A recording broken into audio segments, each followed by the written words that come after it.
అదే నమస్కారం. శవ రాజకీయం అన్నదానికి ఈరోజు నాకు తెలిసి ప్రపంచంలో జగన్ మించినోడు ఎవడో ఉన్నాడు.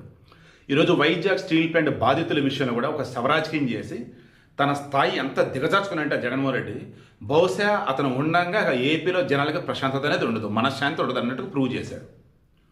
ఆల్రెడీ తక్షణ సహాయం కింద మరణించిన కుటుంబాలకి 20 లక్షల చెక్కులు వెళ్ళాయి అండ్ క్షతగాతుల కుటుంబాలకి 10 లక్షల చెక్కులు వెళ్ళాయి.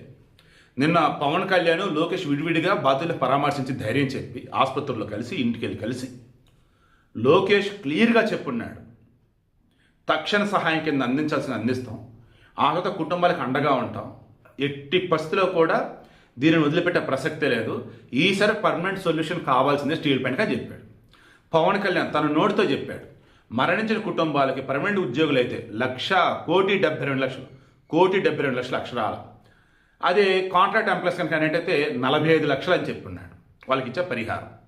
తర్వాత ఇక్కడ కుటుంబాల్లో పిల్లలు కనుక ఉంటే చదువుకున్న వాళ్ళు పూర్తి బాధ్యత ప్రభుత్వం తీసుకునిద్ది అన్నాడు. టెంపరీనా పర్మనెంట్ చూడకుండా వాళ్ళకి పర్మనెంట్ ఉద్యోగం స్టేట్ ప్లాంట్ ఇప్పిస్తా అని చెప్పాడు. ఇంత క్లియర్గా వాళ్ళు చెప్పిన తర్వాత జగన్మోహన్ రెడ్డి ఈరోజు వెళ్ళి ఇంతవరకు రూపాయి కూడా పరిహారం ప్రకటించలా, వీళ్ళు ప్రకటించకపోతే రేపు 3 సంవత్సరాల తర్వాత మేము వస్తాం అప్పుడే పరిహారం ఇస్తామన్నాడు.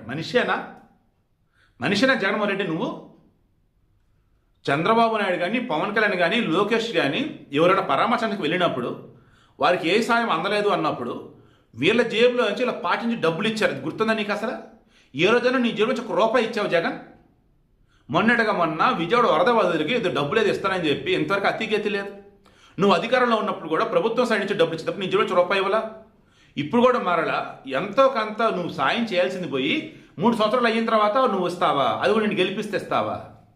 ఏం మనిషివాయి నువ్వు? జగన్మోహన్ రెడ్డి హయాంలో మొదటి నుంచి వెనకాల ఉన్నాయి కదా, అవన్నీ కూడా జగన్మోహన్ రెడ్డి హయాంలో స్టీల్ ప్లాంట్ ప్రైవేటు పరం చేయడానికి పచ్చజెండా ఊపటం, స్టీల్ ప్లాంట్కి సంబంధించేసి వాటికి సొంత గనులు ఉంటాయి, ఆ గనుల రిలీజ్ని ఎక్స్టెండ్ చేయాలి, అది చేయలే. ఇసుక సప్లై లేదు, మాంగనీస్ సప్లై లేదు. స్టీల్ ప్లాంట్ ఈరోజు ఇంత దారుణంగా నష్టాలు కూరుకుపోవటానికి, ఎంప్లాయీస్ ఆ రకంగా తగ్గిపోవటానికి కారణం ఉన్నప్పుడు ఒకటి కేంద్ర ప్రభుత్వం, ఇటు రాష్ట్ర ప్రభుత్వం ఉన్నప్పుడు ఎస్పెషల్లీ జగన్ ప్రభుత్వం.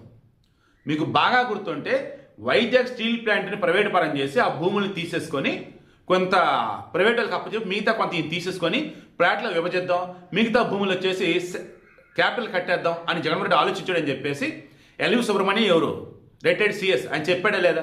ఇలా చెప్పుకుంటూ పోతే వైజాగ్ని తన కబంధ హస్తాలతో కబలద్దం చూసినట్టు జగన్మోహన్ రెడ్డి, స్టీల్ ప్లాంట్ సర్వనాశం చేద్దాం చూసినట్టు జగన్మోహన్ రెడ్డి ఈరోజు మళ్ళీ సవరాజకం చేస్తాడు. తల్లిని బయటికి నెట్టి, చెల్లిని బయటికి నెట్టి వాళ్ళ మీద విషప్రాతులు పచ్చి బూతులతో మాట్లాడుతుంటే సైలెంట్ ఉన్నటువంటి వ్యక్తి జగన్మోహన్ రెడ్డి ఈరోజు మరలా వచ్చి శవరాజకం చేస్తూ ఉన్నాడు. ₹1 జేబు నుంచి తీడు, సాయం చేయడు, సాయం చేస్తూ ఉన్నారు, కమిటీ వేశారు, ప్రాపర్ వేలు అన్ని సెటరేట్ చేస్తూ ఇంటి టైంలో అంటూ ఉంటే వాళ్ళ మీద విషం జిమ్ముతూ ఉన్నాడు. పరిహార చెక్కులు కూడా ఆల్రెడీ వెళ్ళాయి తక్షణ సాయం కింద. ఇటువంటి జగన్మోహన్ రెడ్డి ఇంకా ఎవడరా మీరు అసలు అనుకునేది నాయకుడని? ఇటువంటి వైసీపీని రాజకీయ పెట్టడం అసలు అనుకోవాలరా? సార్ ఈరోజు చాలా అంటే చాలా బాధ వస్తుంది నాకైతే. అసలు మనిషిని అసలు ఇంత దారుణంగానా? నిజంగా చెప్తుంది, ఇప్పుడు ఓపెన్ అవుతున్నా, జగన్మోహన్ రెడ్డి పొలిటికల్గా యాక్టివ్గా ఉన్నంత కాలం ఏపీలో మనశ్శాంతి ఉండదు. మొన్న డిఎస్సి పర్ఫెక్ట్గా నిర్వహిస్తే 16,000కు పైగా ఉద్యోగాలు వెళ్తే అవి అమ్ముకున్నారంటూ, ఆ డిఎస్సి ఫేక్ అంటూ, మేము వస్తే రద్దు చేస్తామంటూ మనశ్శాంతి లేకుండా చేశాడు ఉద్యోగులకి. అధికారులు అల్లల్లాడిపోయారు పాపం ప్రూవ్ చేసుకోలేక. ఇలా ప్రతిదీ అండి తన హయాంలో మంచి అన్నది చేయడు, అభివృద్ధి చేయడు, అలా ఎవరైనా చేస్తే ఊరుకోడు. ఇదేనండి ఆ రాక్షస మోక అందామో, సైకోలు అందామో, సైతాన్ అందామో నాకు తెలియట్లేదు, కానీ ఆ వైసీపీకి, ఆ జగన్కి, ఆ బ్యాచ్కి నిజంగా చెప్తున్నా ఆ దేవుడే త్వరలో కఠిన శిక్ష వేస్తాడు, నో డౌట్. స్టీల్ ప్లాంట్ విషయంలో మాత్రం కేంద్ర తప్పిదం ఉంది, రాష్ట్ర ప్రభుత్వాల తప్పిదం ఉంది.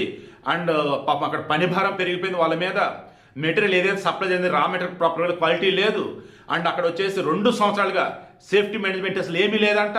నెంబర్ ఆఫ్ అండి అసలు అక్కడైతే అన్ని ఇప్పుడు సెట్ అవుతున్నాయి అనుకుంటూ ఉన్నా.